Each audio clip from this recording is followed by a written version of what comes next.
কে গালি দেয়া হয় যে এই ফ্যাসিবাদের দানবে যারা পরিণত করেছিল শেখ হাসিনাকে, সেখানে সাংবাদিকদের একটি অংশের ভূমিকা ছিল, এই কথাটি সত্য।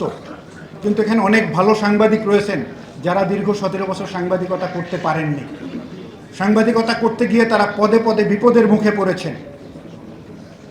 তো সেই বিপদের কথাগুলো আমরা হয়তো অনেকে জানি না, অনেকে জানি। তো জুলাই গণ অভ্যুত্থানের সময়ও আমাদের 6 জন সাংবাদিক নিহত হয়েছেন, এটি আপনারা অনেকে জানেন, অনেকে জানেন না হয়তো। আমরা সেই সাংবাদিকদেরও ভুলতে বসেছি। আজকে যদি সেই 6 জন সাংবাদিককে একটু স্মরণ করি যে আমাদের জুলাই গণ অভ্যুত্থানে যারা শহীদ হয়েছেন, শহীদ তাহির জামান প্রিয়, এটিএম তুরাব আলী, হাসান মেহেদি, শাকিল হোসেন, প্রবীর কুমার এবং সোহেল আখুঞ্জি নামে 6 জন সাংবাদিক নিহত হয়েছেন। 18 জুলাই 2 জন সাংবাদিক নিহত হয়েছেন। এই 2 জনের মধ্যে রয়েছেন হাসান মেহেদি এবং শাকিল হোসেন। 19 জুলাই 2 জন সাংবাদিক শহীদ হয়েছেন, একজন হচ্ছেন তাহির জামান প্রিয় এবং এটিএম তুরাব আলী সিলেটের।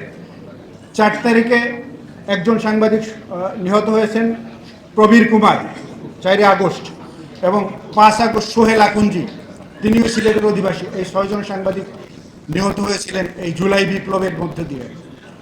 তো আমরা সেই সাংবাদিক হত্যার বিচার পাইনি কিন্তু এখনো।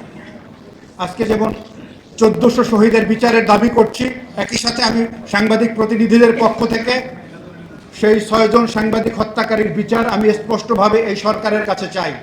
আজকে শহীদদের বিচার নিয়ে নানা ধরনের ছলচাতুরি চলছে।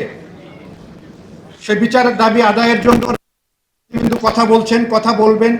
আমি মনে করি সেই দাবি আদায় করে তারা এদেশের মানুষের যে প্রাণের দাবি, সেই দাবি পূরণ করবেন। কিন্তু আমি যেই কমিউনিটির প্রতিনিধিত্ব করি, আমি দাবি জানাই যে এই সাংবাদিক হত্যার বিচার, এবং 600 সাংবাদিক আহত হয়েছিল, সেই আহত সাংবাদিকদের বিচার যদি আপনারা না করেন, যেই রক্তের উপর দিয়ে আপনারা ক্ষমতায় এসেছেন, আপনাদের ক্ষমতায় থাকার নৈতিক কোনো অধিকার থাকবে না যদি এদের বিচার না করেন। সুতরাং সেই বিচারের দাবি জানিয়ে সংক্ষিপ্ত সময় আমি আমার বক্তব্য শেষ করছি। সবাইকে আবারও ধন্যবাদ। আসসালামু আলাইকুম।